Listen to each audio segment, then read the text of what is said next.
Samurai, dari kejayaan hingga kehancuran. Bayangkan dunia di mana kehormatan lebih berharga dari nyawa, di mana kesetiaan adalah segalanya, dan satu tarikan pedang bisa mengubah nasib sebuah negara. Mereka adalah samurai, para kesatria Jepang yang lahir dari perang dan mati demi tuannya. Mereka bukan hanya prajurit, mereka adalah simbol kekuatan, keberanian, dan ketakutan. Tapi di balik semua legenda, ada kenyataan yang lebih kelam. Samurai bukan hanya pejuang, tapi juga pembunuh, politisi, bahkan pengkhianat. Ini bukan sekedar kisah tentang pedang dan pertempuran. Ini adalah kisah bagaimana para samurai menguasai Jepang dan bagaimana mereka akhirnya jatuh.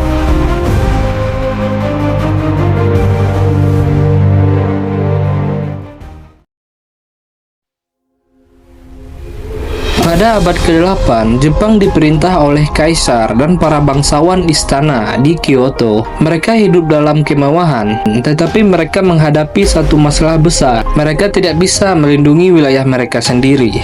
Di luar istana, tanah-tanah luas harus dijaga dari pemberontak dan bandit.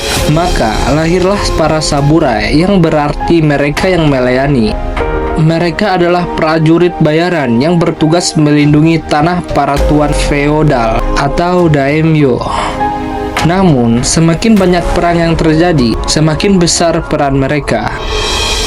Dari sekedar penjaga, para samurai mulai mendapatkan tanah dan membentuk pasukan mereka sendiri.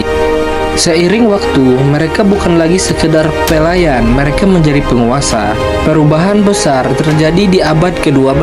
Jepang dilanda perang besar antara dua klan terkuat, Minamoto dan Taira. Perang ini dikenal sebagai Perang Genpei, sebuah konflik yang akan mengubah sejarah Jepang selamanya. Di akhir perang, klan Minamoto keluar sebagai pemenang, yang dipimpin oleh Minamoto no Yoritomo. Tidak hanya memenangkan perang, ia merebut kekuasaan dari kaisar. Tahun 1192, ia mendirikan Kesugunan Kamakura. Kaisar masih ada, tetapi ia hanyalah simbol. Yang kini mengendalikan Jepang adalah seorang shogun dan para samurai. Mereka sekarang adalah penguasa negeri ini.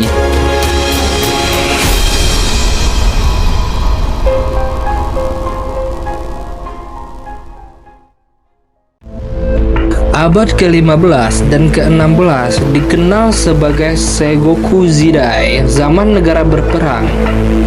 Ini adalah era penuh kekacauan di mana klan-klan samurai bertarung tanpa henti demi kekuasaan. Loyalitas menjadi sesuatu yang langka. Samurai yang dulu terkenal dengan kesetiaan mereka kini berpindah-pindah antara satu daimyo ke daimyo lain, mencari keuntungan yang lebih besar. Dari perang tanpa akhir ini muncul nama-nama besar. Oda Nobunaga, seorang daimyo yang menggunakan strategi kejam untuk menyatukan Jepang. Takeda Shingen, sang harimau dari Kai, ahli dalam perang kavaleri. Uesugi Kenshin, seorang pemimpin yang lebih seperti biksu daripada jenderal.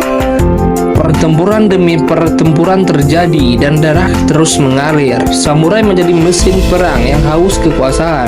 Namun, Jepang mulai berubah.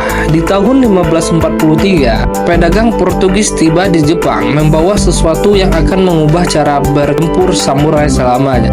Samurai yang dulu mengandalkan katana dan busur kini harus menghadapi musuh yang bisa membunuh mereka dari kejauhan. Pertempuran ini mulai berubah.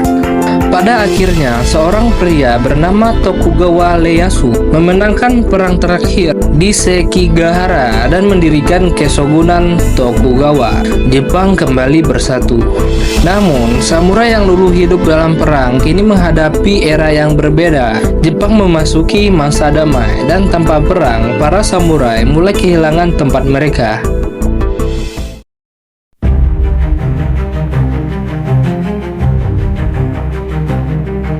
Banyak orang percaya bahwa samurai hidup dengan Bushido, kode kehormatan yang menekankan kesetiaan dan keberanian. Tapi, tahukah kamu, konsep Bushido yang kita kenal sekarang baru benar-benar populer setelah era samurai hampir berakhir. Di masa lalu, samurai jauh lebih pragmatis. Mereka tidak selalu memilih mati demi kehormatan.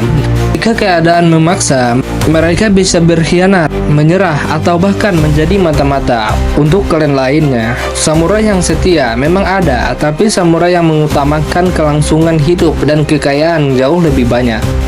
Pada akhirnya, Bushido lebih merupakan mitos yang dikembangkan di era Edo, saat Jepang mulai menulis ulang sejarah mereka sendiri.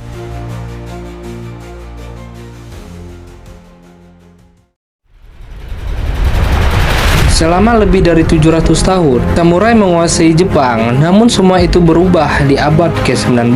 Pada tahun 1853, kapal hitam Amerika Serikat tiba di Jepang. Mereka membawa ancaman dan teknologi yang jauh lebih maju. Jepang tidak bisa lagi menutup diri dari dunia luar. Pemerintah Tokugawa dipaksa untuk membuka Jepang terhadap pedagang asing. Hal ini memicu kekacauan di dalam negeri. Banyak samurai yang merasa dikhianati oleh pemerintah mereka sendiri. Mereka merasa bahwa Jepang telah kehilangan kehormatannya. Tahun 1868 terjadi restorasi Meijin. Kaisar kembali berkuasa dan sistem keshogunan dihapuskan. Samurai yang dulu memiliki hak istimewa kini kehilangan segalanya. Pemberontakan terakhir dipimpin oleh seorang samurai legendaris, Saigo Takamori. Ia melawan pemerintah baru dalam pemberontakan Satsuma. Namun, ia kalah. Samurai yang dulunya menguasai Jepang kini hanyalah bagian dari masa lalu. Senjata api dan sistem pemerintahan modern menggantikan mereka. Jepang yang baru tidak lagi membutuhkan samurai. Mereka yang dulu berkuasa selama berabad-abad kini hanyalah bayang-bayang sejarah.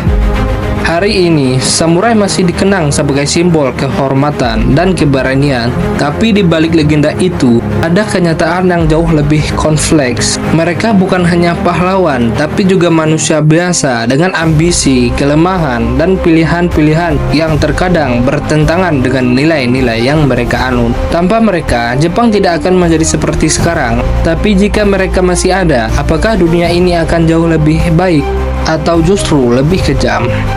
Tulis pendapatmu di komentar dan jangan lupa subscribe untuk cerita sejarah lainnya.